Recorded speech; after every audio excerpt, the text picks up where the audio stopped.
Welcome sa Landas ng Pag-asa. Alam nyo si Jesus ngayon nagrereklamo. Kasi yung mga mismong mga taong kasama niya sa kanyang maliit na town, yung mga kasama niya nakakakilala sa kanya, sila pa yung hindi tumanggap sa kanya. Sabi niya, walang propeta ang pupuriin sa kanyang sariling lupain.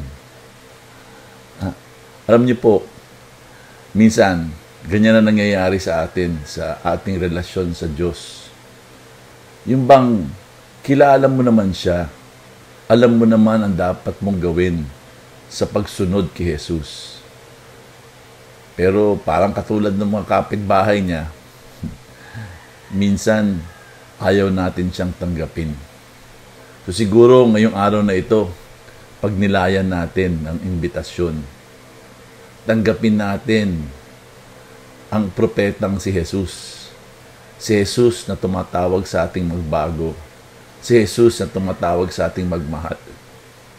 Sana, wag natin siyang baliwalain. Sana tanggapin natin siya ngayong araw na ito. God bless at sana ma-bless kayo nitong munting paalala na to ngayon sa Landas ng Pag-asa.